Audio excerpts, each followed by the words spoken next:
ini sudah seperti mendarah daging. Kita berhenti ketika ada bencana, kemudian kita baru tersadar. Ketika ada bencana, kemudian baru tersadar. Saya melihat di sini ada pokok persoalan penting yang terjadi di masyarakat, yaitu ada pokok persoalannya adalah sosialisasi.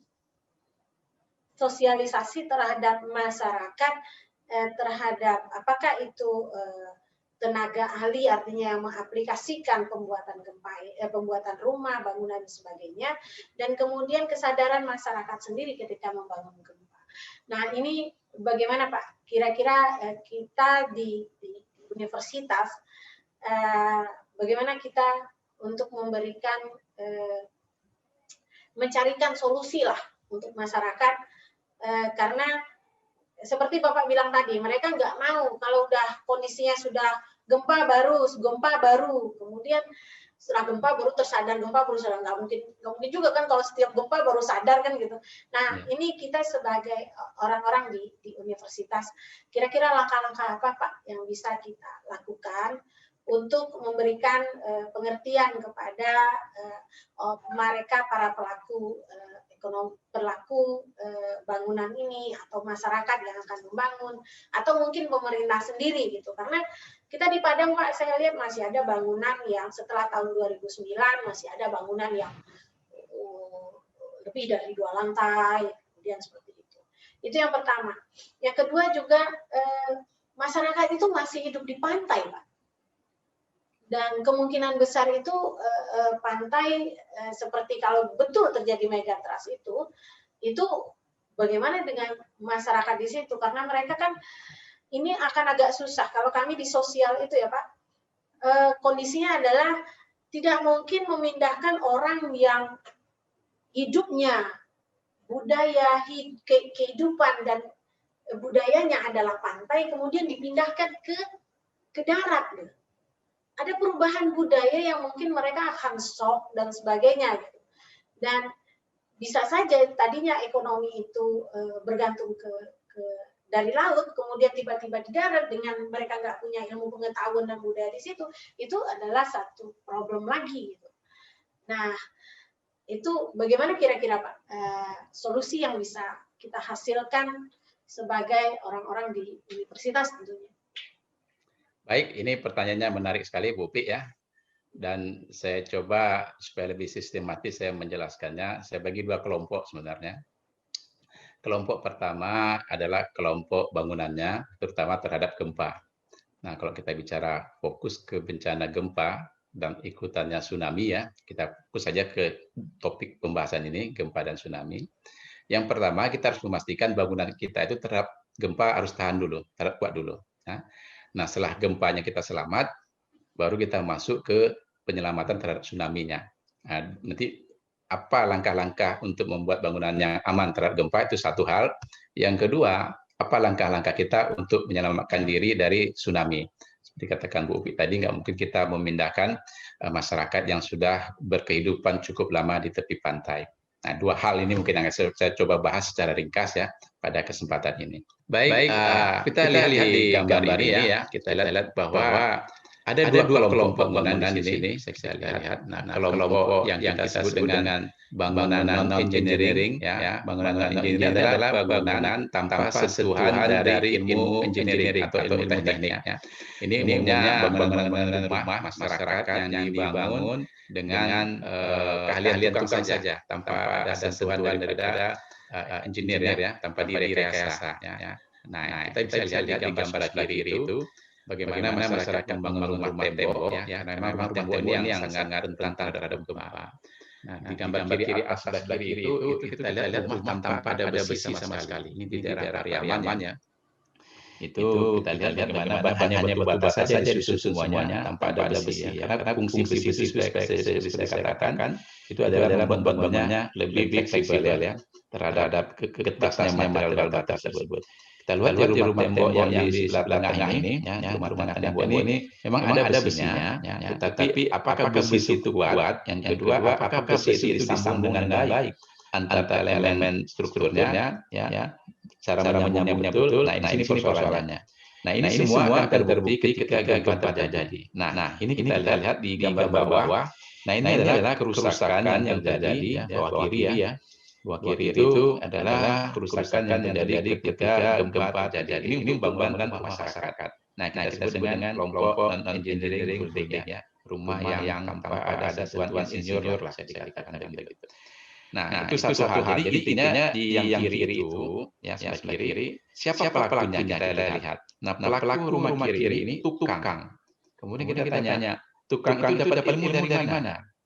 Nah, kalau kita telusuri, khusus di Sumatera Barat, tukang itu belajar dari tukang sebelumnya, ya, seniornya, dan seterusnya. Nah, apakah mereka dapat pelatihan? Praktis mereka tidak dapat pelatihan dari pihak yang berkompeten. Nah, sehingga ilmunya ilmu turunan. Ketika ilmu pertama itu salah, ya turun-temurun salah. Nah, itulah yang terjadi di wilayah kita. Banyak ilmu bagaimana menyambung, bagaimana mengaduk beton, bagaimana memasang rangka kuda, bagaimana menyambung dinding, dan seterusnya, itu tidak dipahami dengan baik. Sehingga praktek pembangunan yang terjadi itu tidak memenuhi kaidah bangunan yang aman terhadap gempa. Nah, ini buktinya ketika gempa banyak yang roboh atau retak, seperti gambar sebelah bawah. Nah, kita pindah ke yang sebelah kanan, ya, sebelah kanan atas.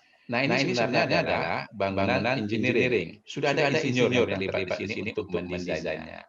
Tetapi masih juga bangunan ini runtuh. Nah, ini di kasus di Kota Padang, ini adalah Hotel Tambacang sebelumnya. Begitu indahnya, kalau kita lihat gambarnya untuk malam. Tetapi ketika gempa terjadi di 30 September 2009, nah, seperti ini bangunan yang di bagian bawah hancur lebur ya. Kenapa ini sampai terjadi? Walaupun dia sudah kita desain dengan baik, ini persoalannya adalah apakah desainnya itu betul sesuai dengan kode atau standar yang ditetapkan. Nah, ini bisa jadi terjadi. Ya, ini menurut kajian kawan yang sudah meneliti kenapa Hotel Tambacang ini hancur atau rubuh. Nah, karena bangunan ini tidak didesain dengan baik. Ya, ini ada bangunan lama awalnya, kemudian di atas bangunan lama ini ditaruh bangunan baru. Nah, ini teknik menyambungnya, apakah juga fondasinya kuat dan seterusnya. Nah, ini tidak dianalisis dengan baik. Nah, ini persoalan di bangunan yang sudah dapat sentuhan engineering atau teknik. Jadi intinya, kalau saya bisa kelompokkan, adalah bangunan yang non-engineering adalah bangunan yang katakanlah satu lantai seperti biasa, rumah masyarakat, yang sedangkan bangunan engineering adalah bangunan yang bertingkat, yang memang perlu didesain dengan betul oleh ahli. Ada insinyur terlibat di bagian kanan ini. Biasanya untuk membuat desain itu ada sentuhan daripada teknik sipil atau insinyur sipil, insinyur bangunan, sehingga betul kekuatannya dihitung dengan baik.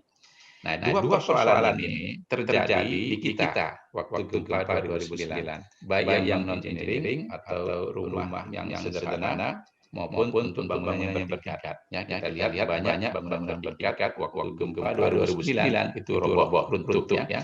Kita lihat aja ada gedung Bapeda, ya, bahkan gedung PU sendiri ya, tempat mengolah bangunan itu ya, yang ada di Muaro itu juga mengalami patah di lantai bawahnya. Nah, tetapi semua ini memang harus ke depan harus kita coba melakukan langkah-langkah untuk hal yang sama tidak terjadi lagi. Nah, pertanyaannya adalah apa langkah-langkah yang harus kita lakukan supaya bangunan kita aman terhadap gempa.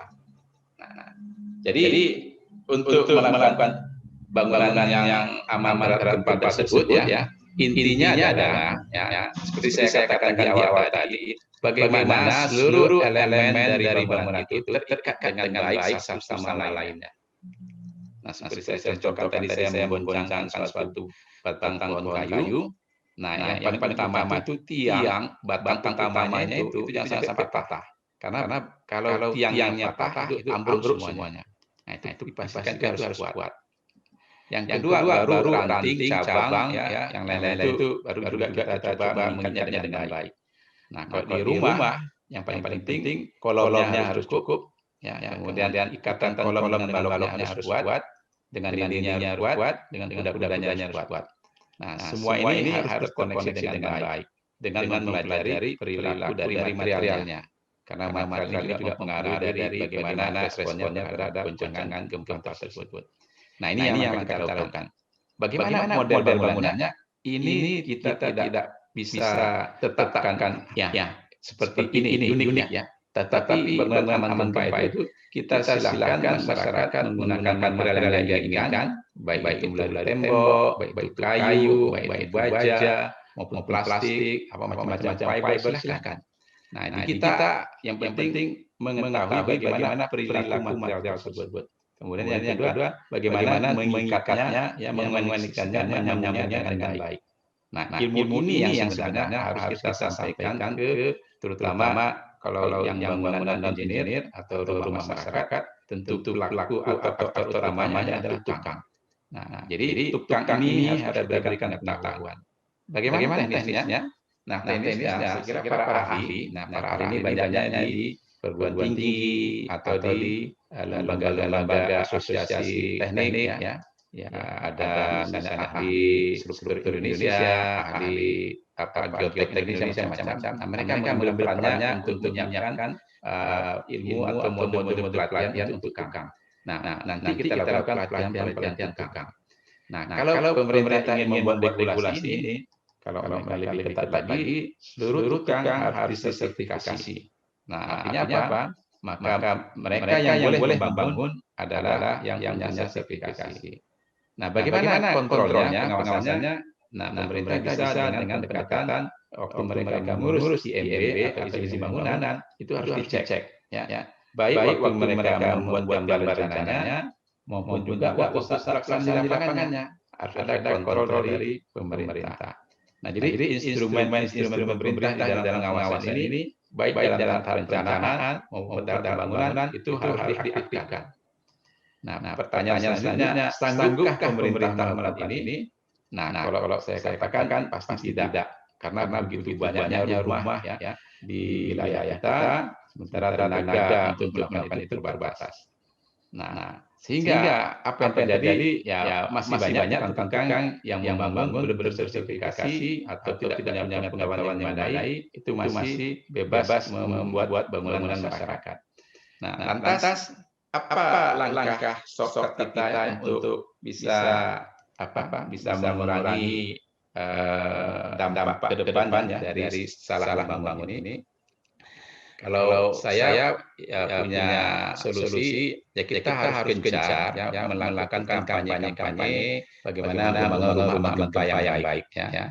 Ya kita mungkin melalui podcast UPI ini ya kita bisa suatu saat cerita bagaimana membangun rumah aman gempa yang betul yang baik ya. Ini agak teknis ya, tetapi nanti kita bisa undang tukang-tukang yang selama ini melaksanakan pembangunan ya ada perwakilannya mungkin setiap satu kelurahan atau satu nagari dari tukang seniornya.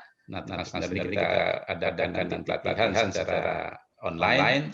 Nah, setelah itu mereka yang akan menyampaikan nanti dengan tukang-tukang lokal berikutnya. Ini mungkin bisa lebih efisien waktu kita. Kita bisa peragakan bagaimana menyambung besi yang betul, bagaimana mengecor beton yang betul, mengecor semen yang betul, bagaimana membuat fondasi, membuat kuda, menyambung dinding. Nah, ini saya kira terlalu teknis ya. Tapi itu bisa kita lakukan. Itu pelatihan tukang dan seluruh wilayah di negara kita, terutama khususnya di daerah yang dekat dengan gempa tersebut ya, tahan-tahan di mana gempa itu lewat. Nah, ini bicara tentang bangunan yang non-engineer atau bangunan masyarakat biasa yang satu lantai umumnya.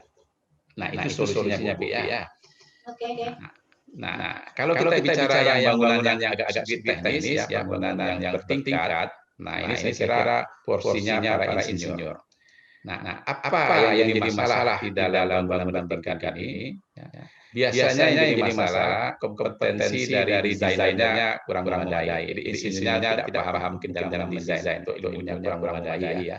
Belum terlatih, mungkin masih muda, masih junior dan seterusnya. Itu persoalan yang pertama. Yang kedua, persoalan dari panduannya sendiri, ya, code-nya, standarnya. Karena gempa ini baru berubah, ya. Nah, seperti di Kota Padang, Padang itu dulu didesain dengan gempa yang tidak begitu besar. Karena datanya, ya, karena data kita tidak lengkap, dianggap di Padang itu tidak ada gempa besar di masa lalu. Nah, ternyata hasil kajian lebih detail ini sebenarnya peran ilmu sejarah ya sangat besar dalam hal ini. Nah, kita baru tahu bahwa di gempa di Padang itu pernah terjadi tsunami di tahun 1833 dan 1797 dan itu meluluhlantahkan kota Padang. Nah, di zaman itu ya yang ada hanya kehidupan di Muaro ya di sekitar Batang Muaro itu Batang apa yang di Muaro itu Batang apa namanya Bu? Batang Arau ya. Nah, Batang Arau itu di sekitar itu kehidupannya, rumah kota lama kotanya Padang kota lama di sekitar itu. Dan itu digambarkan ya bahwa kapal-kapal yang tertambat di Muara itu sampai ke Pasadadang itu sekitar 1 kilo lah kena tsunami. Nah, itu ada di arsipnya Belanda. Nah, karena dia arsip di Belanda, kita tahu ya, karena memang kita mungkin yang hidup di zaman dulu, yang masih punya ingatan atau cerita dari nenek-nenek sebelumnya itu mungkin tidak menyambung ya, karena masyarakat Kota Padang ini banyak yang pindah-pindah, banyak pendatang. Nah, jadi sejarawan sangat penting juga sebenarnya di dalam mitigasi bencana ya, karena pengetahuan masa lalu, kearifan lokal masa lalu itu kalau tidak tersampaikan ke masyarakat atau ke generasi berikutnya itu ya besar dampaknya ya, rugi besar kita ya. Nah, jadi sebenarnya seperti saya katakan tadi di Kota Padang sendiri sejarahnya memang sudah ada gempa besar dan juga tsunami di masa yang lalu. Nah, kembali ke topik desain kita. Nah, jadi kalau kita mendesain bangunan, ya karena kita nggak punya data, kita anggap gempa ini di Padang ini gempanya kecil. Jadi kita mendesain bangunan ini, lokasi di mana bangunan itu sangat menentukan ya. Jadi dalam peraturan gempa kita, kalau lokasinya tidak terjadi gempa di masa lalu yang cukup signifikan, ya, seperti di Kalimantan saya katakan tadi, maka kita kan perlu mendesain bangunan aman gempa. Karena gempanya tidak pernah terjadi atau jarang. Tapi di daerah yang rutin sering terjadi gempa, maka baru kita buat desain aman gempa. Nah, Kota Padang itu adalah kota yang salah persepsi atau salah identifikasi di masa lalu. Jadi kalau kita lihat peraturan gempa tahun 87 itu beban gempanya hanya katakanlah X. Ternyata setelah dikaji di masa lalu, ya ini peran sejarawan sebenarnya memunculkan berita itu, wah ternyata pernah gempa besar, berubah peraturannya. Apalagi setelah terjadi gempa berikutnya, gempa tahun 2009, gempa 2004, gempa Nias, dan seterusnya, baru semua heboh, memang kita berada di daerah yang rawan gempa. Nah, sehingga peraturan kita sekarang ini yang terbaru, itu 5 kali sampai 6 kali lebih besar dari desain kita tahun 87. Nah, persoalannya adalah bagaimana bangunan yang sudah dibangun sebelum tahun 87, apakah masih kuat atau tidak? Ya, karena gempanya sudah gempa baru, tentu harus kita perkuat lagi ya. Kita harus jadikan yang tidak kuat itu kita lakukan rangka-rangka istilahnya retrofitting ya, atau perkuatan-perkuatan. Nah, sementara yang baru harus kita ikutin peraturan yang baru. Nah, sebenarnya teknis mendesain bangunan untuk yang tahan gempa ini itu sudah ada ya. Itu orang-orang sipil atau sarjana sipil paham tentang itu. Mungkin tidak perlu saya jelaskan di sini. Intinya apa? Selama kita mengikuti peraturan, insya Allah bangunan itu akan kuat atau aman terhadap gempa. Nah, itu cerita tentang perkuatan terhadap gempa, Bu Pi. Oke. Terima kasih Pak Febrin. Satu hal yang belum terjawab adalah tidak mungkin kita memindahkan orang-orang dari pantai ke darat. Nah, mungkin ini satu persoalan yang harus dikaji mungkin oleh orang-orang ilmu sosial, saya pikir ya Pak Febrin. Enggak, betul. Saya baru bercerita satu tahap tadi tentang gempanya dulu. Kan ada 2 tahap tadi, tentang tsunami-nya baru berikutnya. Sudah bisa saya mulai tentang tsunami-nya, Bu Pi? Silakan Pak. Oh, baik. Nah, bicara tentang tsunami ya, maka persoalan tsunami ini adalah persoalan bagaimana orang tidak tenggelam. Karena ini berhubungan dengan air, Bu Pi ya. Jadi kalau kita bisa terapung di atas air, aman kita ya. Nah, persoalan adalah ini masalah air nih. Nah, intinya bagaimana mengatasi air? Ya, kita tentu harus berada di atas air. Nah, bagaimana membuat bangunan yang berada di atas air tetap berdiri? Nah, tentu harus kita pastikan bangunan itu kuat terhadap terjangan dari air tersebut. Dalam hal ini terjangan dari tsunami. Nah, intinya adalah seperti di awal saya sampaikan tadi, ya, waktu kedatangan tsunami dengan waktu penyelamatan diri kita menuju daerah yang ketinggian tadi, ya, itu harus kecil atau sama minimal, ya. Jadi jangan sampai kita terlambat.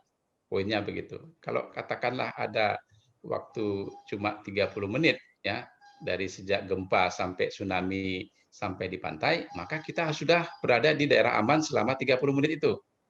Nah, sekarang persoalannya, tahu nggak kita daerah aman kita? Itu pertanyaan besar. Ya. Nah, kalau kita bisa memastikan di sekitar kita ada daerah aman kita, dan itu memadai, maka kita menuju ke situ. Nah, ini yang kita sebut dengan istilah shelter. Nah, persoalannya apakah, ya katakanlah contoh Kota Padang, sudah memiliki bangunan itu. Bangunan yang terdekat dengan kita, yang bisa kita capai dalam waktu dalam 30 menit ke lokasi itu, dan bangunan itu kuat terhadap tsunami. Nah, ini tantangan kita, ini yang harus kita jawab. Kalau itu belum, ya kalau kita belum punya itu, maka yang kita lakukan tentu, ya manusia nggak mau mati konyol tentunya. Nah, seperti kata Bu tadi, daripada saya mati kocol di sini, ada saya pindah aja lah. Nah, tapi seperti kata Bu Upi, untuk pindah dari Kota Padang atau dari lokasi pantai, itu persoalan baru, persoalan sosial. Nggak mungkin kita, kalau mata pencaharian kita katakanlah nelayan atau apa, kita jauh dari situ, nggak mungkin. Nah, apa solusinya? Solusinya tidak ada, kita harus membangun shelter masing-masing. Nah, ini kita harus kreatif, inovatif, bagaimana menciptakan shelter di sekitar kita. Nah, kalau kita berharap dengan pemerintah atau dengan pihak-pihak lain untuk membangun shelter untuk kita, dari pengalaman kita ya, kita kan berada di Kota Padang, ya, pemerintah itu coba membangun shelter. Berapa yang sudah dibangun? Setahu saya hanya 4 ya. Ada di Jondol, Tabing, ya, ada di Wisma Indah 5 juga 1, ada di Ulak Karang 1, kemudian di Tunggul Hitam mungkin ada 1 ya. Itu yang betul-betul pemerintah menyiapkan shelter untuk Kota Padang. Apakah kapasitas memadai? Tentu saja tidak. Karena kalau menurut kajian analisis para ahli, masyarakat Kota Padang yang harus kita pindahkan ke daerah aman akibat tsunami itu ada 600.000. Lebih dari 50% berada di zona merah. Ya. Katakan zona merah itu adalah zona yang akan terkena tsunami. Nah, bagaimana kita memindahkan 600.000 ya, sementara bangunan kita yang dijadikan shelter cuma katakanlah 3.001 kali 4 baru 12.000. Nah, sisanya mau dikemanain? Nah, maka solusinya memang harus kita cari. Nah, kalau mereka-mereka yang dekat dengan ketinggian, daerah aman terhadap tsunami, ya katakanlah jarak-jarak ya 3 km dari pantai, nah, itu mungkin mereka bisa langsung segera ke situ dalam waktu 20-30 menit. Tapi bagaimana mereka yang berada di tepi pantai? Belum lagi macetnya, belum lagi orang ramainya. Nah, kalau masih harus menuju ke daerah ketinggian, ya katakanlah ke Gunung Pangilun atau ke Debepas, waktu tempuh ya ditambah lagi macet, itu bisa jadi sia-sia kita untuk menyelamatkan diri. Nah, ini persoalan. Nah, jadi memang semua ini harus kita carikan solusinya secara bersama-sama. Kita tidak bisa hanya menyerahkan ke pemerintah semata untuk mencari solusinya. Tentu semua pihak, termasuk kita dari perguruan tinggi, harus mencari inovasi-inovasi baru yang bisa kita lakukan. Nah, kita sebenarnya sudah ada usulan inovasi untuk hal ini. Mungkin bisa saya jelaskan nanti berikutnya. Tetapi poinnya untuk tsunami itu, ya pertama adalah kita harus menyiapkan lokasi shelter yang bisa ditempuh dalam waktu singkat, ya artinya jangan sampai tsunami-nya datang kita belum sampai, nah dan dicapai maksud saya, dan itu kapasitas juga memadai untuk menampung masyarakat yang terpapar terhadap tsunami tersebut. Itu intinya. Nah, apa nanti bangunan-bangunan yang mau kita bangun? Nah, itu mungkin kita bisa diskusikan di tahap berikutnya. Mungkin Bu Upi, sampai tahap ini ada yang ingin mau ditanyakan, silakan Bu Upi. Saya pikir ini suatu hal yang menarik karena basis saya adalah sosial dan saya baru saja belajar sama dengan yang lain. Mungkin yang melihat podcast ini yang bukan orang teknik tentu mendapatkan banyak pengetahuan bagaimana bagaimana cara membangun bangunan tahan gempa tentu saja. Nah, Pak Febri, kita mungkin sudah sampai pada kesimpulan bahwa kalau mungkin saya bisa menyimpulkan bahwa yang paling penting dalam bagaimana masyarakat menyikapi bencana gempa bumi ini adalah kerjasama yang dengan stakeholders terkait. Jadi tidak hanya pemerintah, masyarakatnya, kemudian kita yang dari perguruan tinggi, para pelaku dari pembangunan itu sendiri, tentu saja tidak hanya tukang tapi juga engineer yang melakukan proyek-proyek pembangunan, tentunya desain dan sebagainya, yang mengukur atau orang teknik sipil dan sebagainya, tentu harus bersama-sama untuk mengerti bahwa kita perlu suatu bangunan tahan gempa.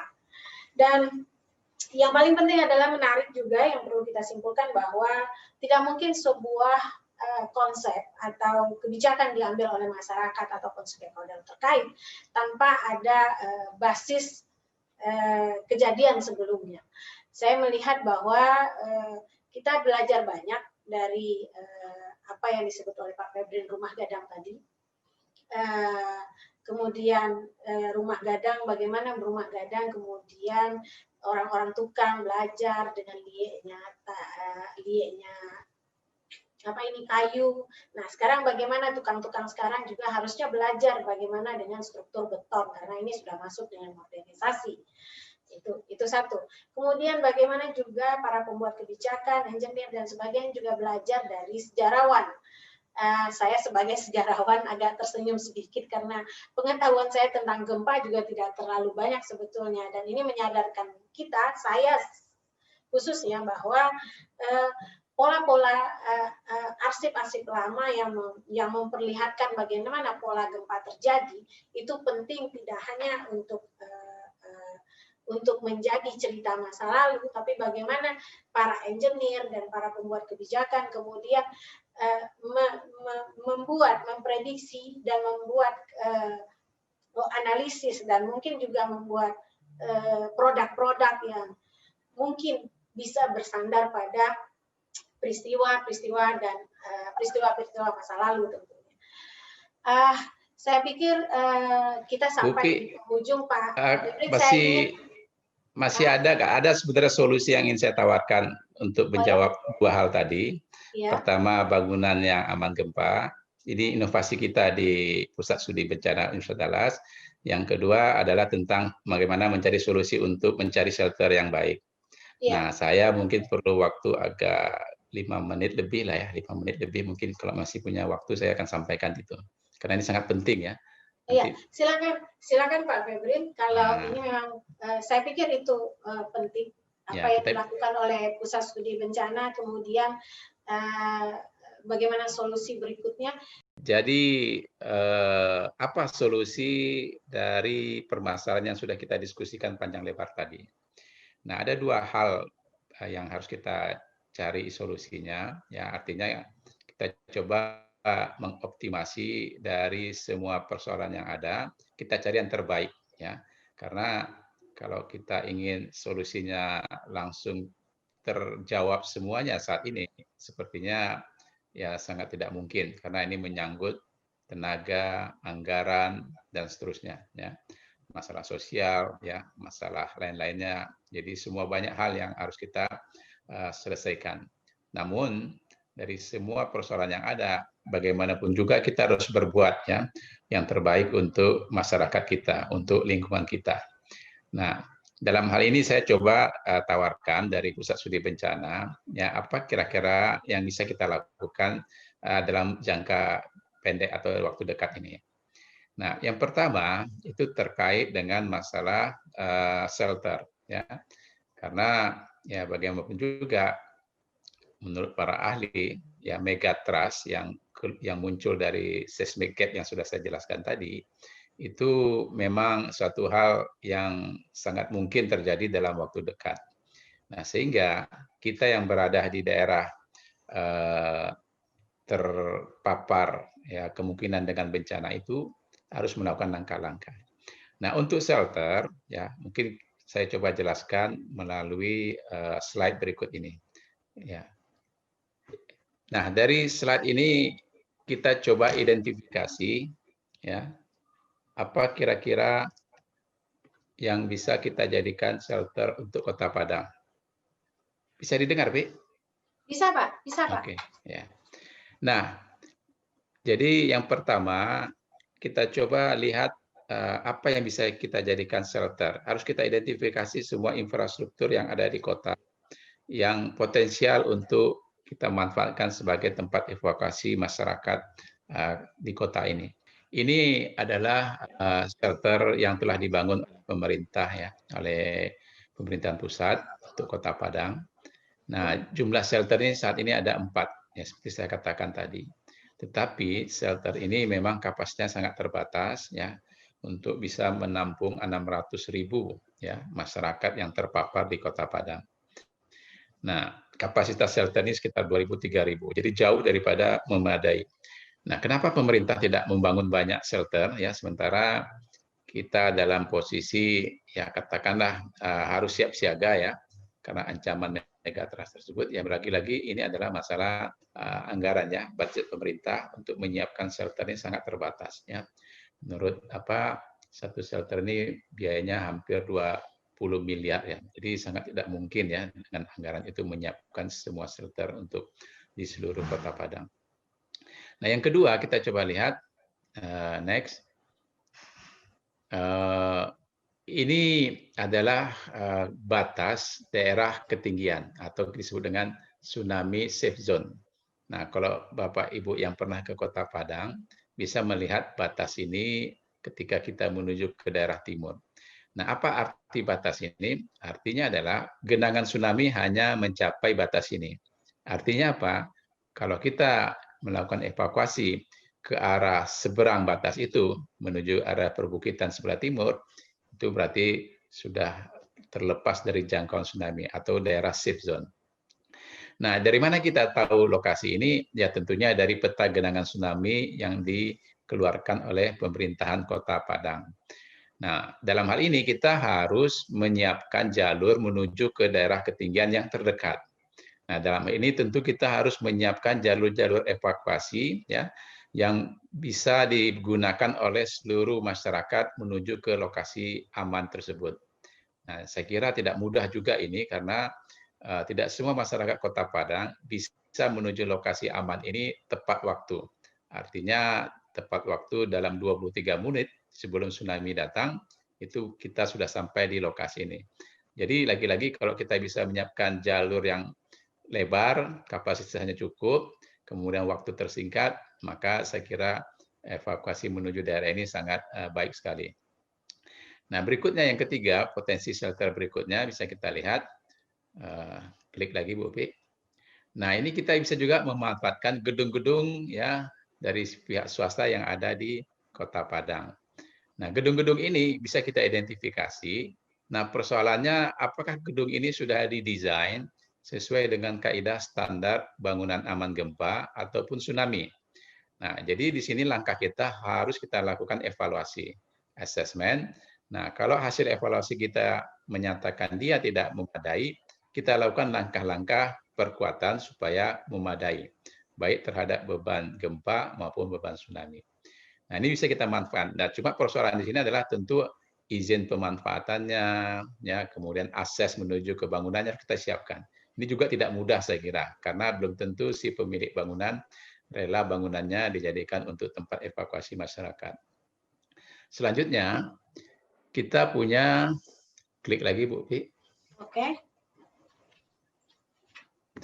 Nah, ini untuk kawan-kawan yang berada di jalan, ya, ketika terjadi gempa besar tersebut yang berpotensi tsunami, kita juga bisa memanfaatkan persimpangan jalan, ya, di daerah cross section itu, perempatan itu kita bangun semacam jembatan penyeberangan, ya, tetapi keempat sisinya kita hubungkan. Kita buat space di atas jembatan penyeberangan itu sehingga bisa tempat orang berkumpul. Tentu desain dan ketinggiannya kita sesuaikan dengan ketinggian tsunami di daerah itu. Nah, apa manfaat ini? Kita sama-sama tahu kalau kita berada di jalan, dan tidak hanya itu, sebagian besar masyarakat itu biasanya ya dari pengalaman kita masih menggunakan kendaraan untuk melakukan evakuasi. Mereka merasa dengan kendaraan lebih cepat menuju daerah ketinggian.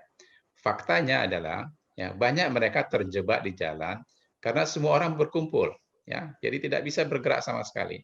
Nah, kalau tsunami sampai, ya mereka tentu tidak tahu kemana tempat menyelamatkan diri.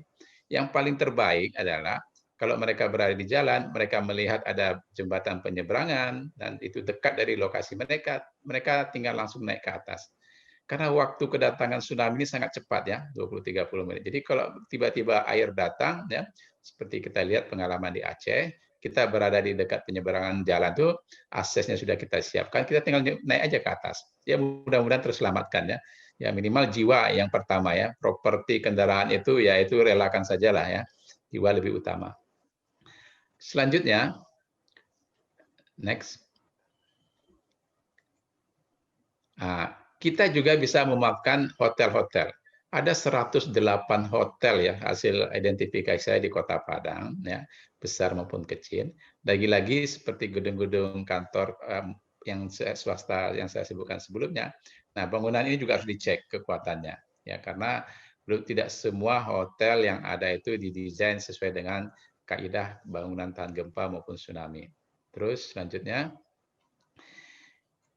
kita juga bisa memaafkan sekolah ya. Nah, sekolah ini sebenarnya sangat potensial ya karena hampir jumlah sekolah di Kota Padang itu ada 648, baik SD, SMP maupun SMA, madrasah maupun aliyah. Ya, cukup banyak.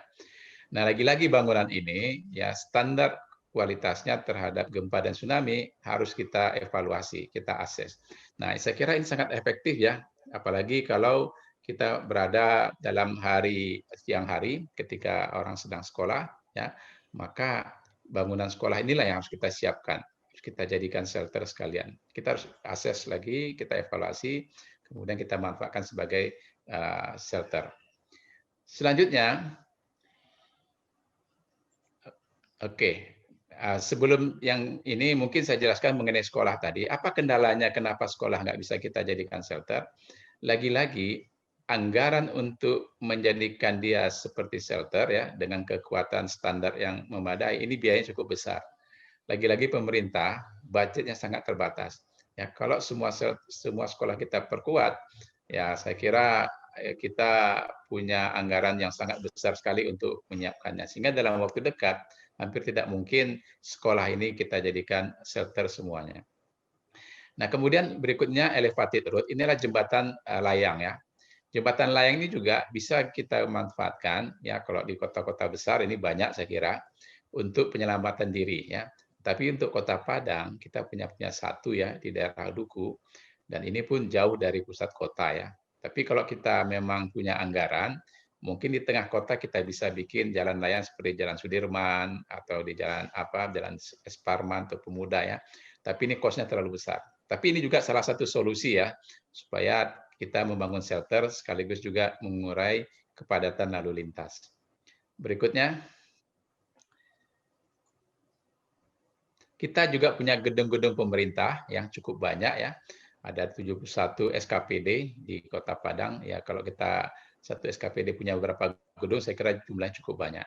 Lagi-lagi ini persoalannya, apakah bangunan pemerintah ini sudah dicek kekuatannya? Nah ini saya kira langkah-langkah ke depan yang harus kita lakukan. Nah kalau tidak kuat, tentu harus kita perkuat. Juga memerlukan biaya yang cukup besar. Next. Berikutnya, kita juga punya bangunan rumah 2 lantai. Saya kira jumlahnya sangat banyak ya, ada 20.000 termasuk ruko dan seterusnya. Sebenarnya ini juga bisa kita gunakan ya kalau kita desainnya betul ya, kekuatannya kita sesuaikan dengan kekuatan gempa maupun tsunami yang akan terjadi di lokasi ini. Insya Allah saya kira kita bisa bikin shelter, minimal shelter untuk keluarga. Yang penting di sini kekuatan strukturnya harus kita desain ulang. Kalau tidak kuat kita perkuat ya. Tetapi ini untuk meminta masyarakat melakukan ini juga hampir tidak mungkin ya karena memang bangunannya harus kita perkuat dan seterusnya, cost-nya juga akan tinggi ya. Berikutnya yang terakhir kita punya masjid. Nah, masjid ini ada 700 lebih ya, besar maupun kecil. Nah, masjid ini sebenarnya sangat berpotensi ya untuk kita jadikan shelter. Nah, saya ingin fokus ke masjid ini ya. Kalau yang lain-lain itu saya kira dari aspek biaya itu juga agak sukar untuk mendapatkannya dalam jangka dekat ya, karena keterbatasan baik pemerintah maupun pihak-pihak yang terkait. Tetapi untuk masjid ya kita mungkin sama-sama tahu masjid itu gampang bangunnya ya. Gampang bangunnya. Kita hampir lihat tidak ada masjid yang terbengkalai dalam menyelesaikan pekerjaannya. Hanya masalah waktu. Ada yang selesai cepat setahun, ada yang 2 tahun. Tetapi urusan anggaran ya, karena memang masjid ini ada urusan dengan akhirat, itu mudah kita. Nah, saya coba jelaskan sedikit. Dari semua shelter yang ada atau potensi shelter yang ada di Kota Padang ini, saya melihat masjid ini sangat potensial untuk kita jadikan shelter dalam waktu dekat. Nah, apa alasannya? Mungkin silakan di slide berikutnya, Bu Pi, halaman 19. Klik aja Baiklah, 2 kita kali. escape dulu sebentar. Enggak, langsung aja, Pi, 2 kali. Klik, klik lagi. Ya, bentar. Klik Yang sekali. halaman ini ya, Pak? Ini? Ah, ini dia. Oke. Oke. Nah, ini mohon maaf nih, saya belum sempat terjemahkan ya. Di slideshow saya, Pi. Di Slideshow aja, Pak. Oke. Supaya lebih jelas. Ini. Nah, ini alasan kenapa kita bisa sangat potensial masjid ini yang kita jadikan dalam jangka pendek ya, waktu pendek untuk dijadikan shelter. Yang alasan pertama ya, ini saya langsung terjemahkan saja kira-kira artinya. Nah, di kawasan Muslim ya itu hampir setiap RW ya atau blok itu punya masjid.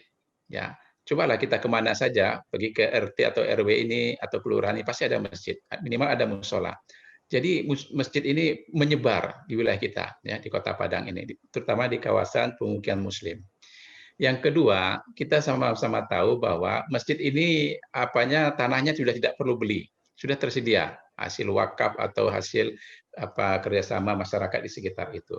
Sehingga kalau kita ingin bangun shelter yang didanai oleh pemerintah khususnya harus cari tanah dulu, beli dulu. Nah, kalau masjid nggak perlu lagi, tinggal kita bangun saja di wilayah masjid ini. Yang ketiga, yang pasti masjid ini sangat dekat dengan masyarakat, tempat tinggal kita. Jadi, kalau 20 menit, 30 menit untuk evakuasi, ya saya kira kalau kita punya masjid di wilayah kita, di RW kita, itu dalam 10 menit nggak sampai, kita sudah sampai ke masjid tersebut untuk melakukan evakuasi. Jadi sangat dekat. Jadi urusan waktu saya kira juga sudah selesai ya, tidak perlu kita lama untuk mencapai shelter tersebut. Yang keempat, ya kita sama-sama tahu membangun masjid itu tidak pernah yang tidak selesai, seperti saya katakan tadi. Dia akan bisa kita bangun terus. Persoalannya memang donasi atau donatur atau infak atau sedekah dari masyarakat itu memang masuknya bertahap. Tapi no problem. Kita bisa buat konsep konstruksinya secara bertahap. Ya. Yang berikutnya, yang kelima, nah, kita sama-sama tahu kalau kita bangun shelter yang dibangun oleh pemerintah, itu banyak kosongnya, tidak termanfaatkan, ya, tidak ada yang mengelola. Tetapi masjid ini, kalau kita perbesar dia, kita tingkatkan dia, kita bisa jadikan MDTA atau madrasah tempat pengajian, majelis taklim, tempat tahfiz, rumah tahfiz. Jadi kegiatan keagama pun akan hidup dia dengan memperbesar masjid menjadikan shelter. Jadi kemubaziran kita membangun bangunan ya yang hanya sekali digunakan untuk shelter, tapi kalau yang masjid ini saya kira aktivitasnya akan meningkat dunia dan akhirat. Yang berikutnya, yang keenam, nah kita sama-sama tahu kita di masjid itu punya pengelola, punya pengurus, ada pengurus masjid, dan juga punya speaker atau suara untuk azan dan sebagainya. Nah fungsi ya pengelola ini bisa kita jadikan sebagai koordinator untuk evakuasi. Tinggal diumumkan melalui speaker masjid, maka satu kawasan RW atau RT yang terdekat itu bisa langsung menuju masjid. Jadi komandonya satu. Nah, jadi kalau setiap masjid dia punya klaster-klaster tersendiri untuk melakukan evakuasi, nah ini saya kira luar biasa. Artinya nggak perlu jauh-jauh kita melakukan evakuasi, cukup di sekitar kita. Nah, yang penting masjidnya kuat. Nah, berikutnya yang ketujuh, ya orang akan merasa nyaman kalau berada di masjid. Nah, jadi ini sebagai penganut Muslim, ya masyarakat, ya kalaupun dia mati di masjid, ya itu tempat mati yang paling indah ya. Jadi mereka saya kira akan merasa nyaman ya kalau mereka evakuasi ke masjid. Dan yang terakhir, ya kita lihat pengalaman di Palu maupun di Aceh. Nah, ada beberapa masjid yang survive, ya masih berdiri kena tsunami. Nah, loh kok bisa? Nah, ini saya kira menunjukkan bahwa masjid ini walaupun dia tidak kita desain betul terhadap gempa tsunami, dengan desain yang standar saja, ya desain standar ini betul-betul sesuai dengan kaidah yang yang aturan yang ada, itu bisa survive, ya. Artinya apa? Artinya kalau kita desain betul-betul, saya kira akan sangat kuat, ya. Ya mungkin waktu yang di Aceh ini tidak ada yang berani mengurangi besinya, ya. Tidak ada yang berani mengkorupsi konstruksi atau bangunannya, ya. Takut ada penguasaan malaikat, ya. Nah, jadi kalau kita desain seluruh masjid yang kita gunakan menjadi shelter, ya di sekitar kawasan kita atau di RW kita atau di kelurahan kita, maka saya yakin sekali bahwa itu bisa kita jadikan shelter yang kuat dan aman.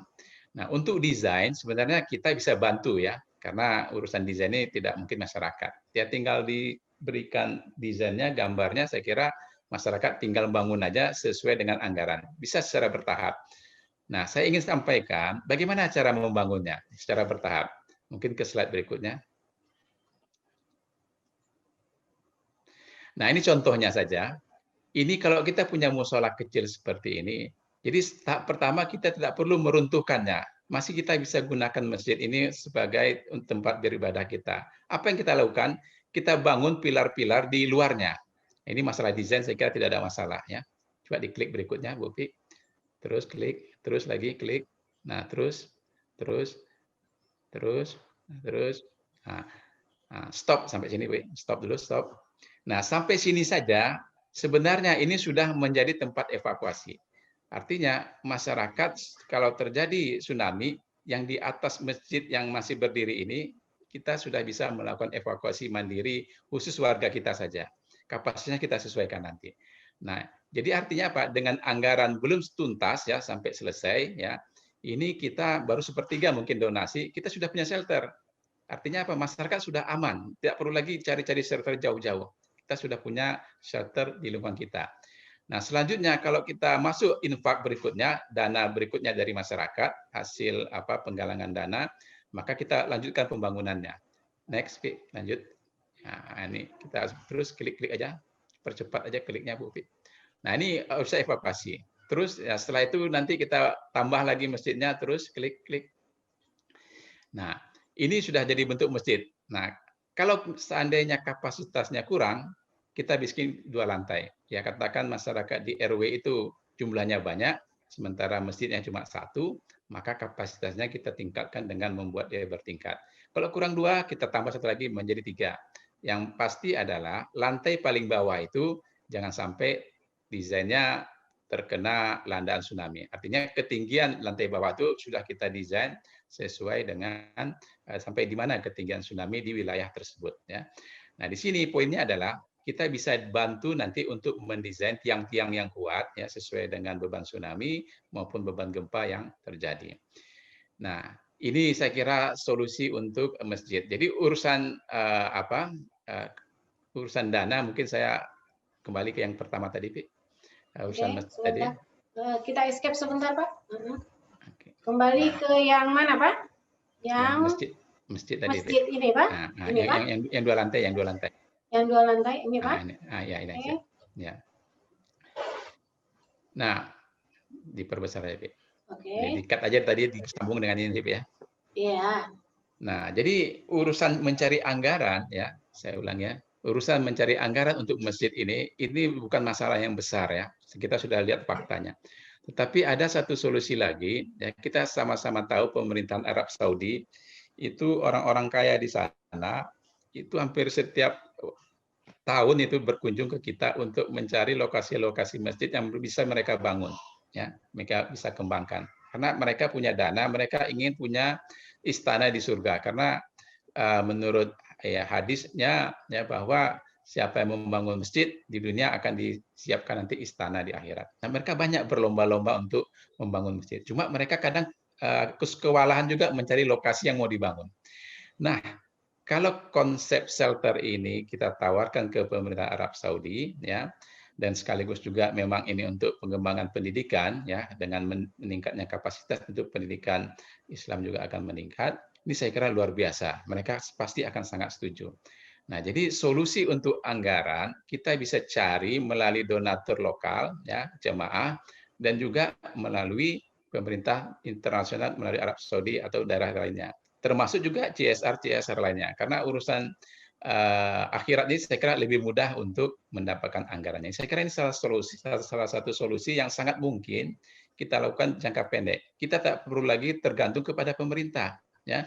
Yang kita kalau menunggu membangun sekolah entah kapan selesainya, anggarannya kapannya ada, membangun shelter apalagi, ya, 4 shelter aja sudah susah, ya, memperbaiki bangunan-bangunan pemerintah juga sangat tidak mungkin dalam jangka pendek. Jadi silakan masyarakat untuk memulai ini, membangun masjid, mengembangkannya, nanti kita bantu untuk desainnya, habis itu bangun secara bertahap. Nah, kita buat nanti teknik membangunnya bagaimana supaya tidak merubuhkan bangunan lama atau bangunan existing dari masjid atau musola yang ada. Saya kira ini salah satu inovasi yang bisa kita lakukan untuk menyediakan shelter dalam jangka pendek di wilayah kita. Ini satu hal tentang shelter. Menarik, Pak, tentang shelter ini. Coba kita stop dulu ya. Oke. Kita stop sekian dulu. Oke. Menarik, Pak. Oke, tentang silakan. Shelter ini, shelter masjid menjadi shelter, dan persoalan keuangan tentu bisa selesai oleh masyarakat karena semua ingin ke surga. Betul. Ini sepertinya konsep baru ya, Pak ya. Artinya Bapak mencoba untuk mencari konsep pada budaya masyarakat setempat tentunya. Persis. Untuk Minangkabau tentu identitas Islam menjadi poin utama ya, dan apalagi daerah-daerah berbasis Islam tentu inovasi semacam ini akan cepat untuk bisa dilakukan. Baik, Pak, inovasi yang menarik, mudah-mudahan didengar. Tentu saja. Dan kami ingin selanjutnya ada lagi, Pak, yang ingin disampaikan sehubungan dengan beberapa kegiatan PSB. Betul. Ya, jadi satu lagi, ketika shelternya ini tersedia, persoalan berikutnya adalah apakah masyarakat bisa langsung segera melakukan evakuasi ke shelter ini. Nah, apakah bangunan rumah masyarakat itu kuat? Ya, apakah bangunan di mana tempat mereka berkumpul itu kuat? Ini satu persoalan. Jadi kalau bangunannya itu terkena gempa sebelum tsunami terjadi, sudah rusak duluan, sudah hancur, orangnya terkurung di dalam bangunan itu, bagaimana mereka melakukan evakuasi? Nah, persoalan kita, ya, di kita itu umumnya hampir sebagian besar bangunan kita, terutama bangunan tembok, itu tidak aman terhadap gempa. Kenapa? Seperti saya katakan tadi sebelumnya, bangunan kita itu dibuat seadanya, tanpa memenuhi kaidah bangunan yang aman terhadap gempa. Nah, jadi kita harus punya inovasi juga, bagaimana memperkuat bangunan-bangunan yang ada ini, ketika terjadi gempa yang besar, yang bisa menimbulkan tsunami, dia safe, dia aman. Nah, ini yang inovasi saya coba sampaikan, ya. Bagaimana cara cepat kita memperkuat bangunan, terutama bangunan-bangunan rumah masyarakat ini, dan bisa secara masif kita lakukan dan bisa menyelamatkan mereka. Nah, setelah itu baru mereka bisa melakukan evakuasi. Nah, saya mohon kembali ke slide lagi, Bu Upi, ya. Saya bisa tunjukkan bagaimana inovasi yang kita lakukan. Di halaman 25. Iya, 25 tadi kalau nggak salah. Nah, ini betul, Pi. Ya. Ini, Pak? Oke. Oke. Sebentar. Oke. Nah, ini adalah cara sederhana kita memperkuat bangunan kita. Nah, kita tahu ya di tempat kita ada kawat ayam seperti gambar ini, ya. Kawat ayam atau wire mesh atau apa namanya ya. Saya kira ini harganya murah ya. Dia panjangnya ada yang 10 meter, ada yang 20 meter, tingginya ada sekitar 90 cm. Nah, jadi rumah-rumah kita yang tidak kuat itu, kita perkuat di sudut-sudutnya itu dengan kawat ayam seperti gambar itu. Ya, jadi kita tempel kawat ayam ini atau wire mesh ini di sudut-sudutnya. Ini pengganti dari besi. Karena di sudut-sudut bangunan ini yang sering lepas ya ketika digoncang gempa ya karena ikatannya kurang kuat. Tetapi kalau kita taruh kawat ini ya tetapi meletakkannya luar dalam. di dalam kita taruh, di luar kita letakkan juga, setelah itu diplester, ditutup dengan plesteran ya, atau aci, seperti gambar di sebelah kanannya. Kita tutup dengan plester. Nah, kalau yang sudah jadi itu di sebelah kirinya ya. Sebelah kiri sudah jadi yang sudah kita tutup dengan plester ya, di sudut-sudutnya saja, atas, bawah, kiri, kanan. Jadi tidak semuanya kita kasih kawat ayam. Nah, ini ya setelah kita uji sangat kuat sekali. Jadi pertama membangunnya cepat, tinggal tempel saja tukang itu di sudut. Jadi kalau bangunan sudah berdiri, ya kalau kita tak ragu dengan kekuatan bangunan rumah kita, cukup kita tempelkan kawat ayam tersebut di sudut-sudut rumah kita, ya termasuk di atasnya dan di bawahnya. Nah caranya kalau sudah diplester, buka dulu plesternya. Nah setelah dibuka plesternya kita tempelkan kawat ayam ini, ya setinggi atau sepanjang sudut itu. Setelah kita tempel, kita paku aja pakai paku payung, baru kita tutup dengan plesteran.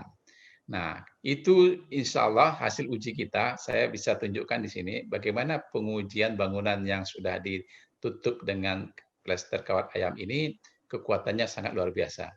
Coba ke video berikutnya, Bu Upi. Nah, ini yang pengujian kita. Yang satu bangunan itu yang ada plester sebelah kanan itu adalah bangunan yang tanpa, yang warna merah itu tanpa perkuatan, ya, yang sebelah kanannya itu dengan perkuatan, itu di meja getar. Kita uji di meja getar seperti gempa, simulasi gempa, di meja yang sama. Kita lihat bagaimana respon atau reaksi bangunan terhadap goncangan gempa tersebut. Gempanya cukup besar. Yang satu diperkuat, yang satu tidak. Yang satu diperkuat dengan kawat ayam tadi atau wire mesh di sudut-sudutnya seperti terlihat. Jadi yang gambar di samping bangunan yang batu bata saja itu adalah bangunan yang sudah diperkuat. Coba diklik. Kita coba, Pak. Nah, coba klik ujiannya.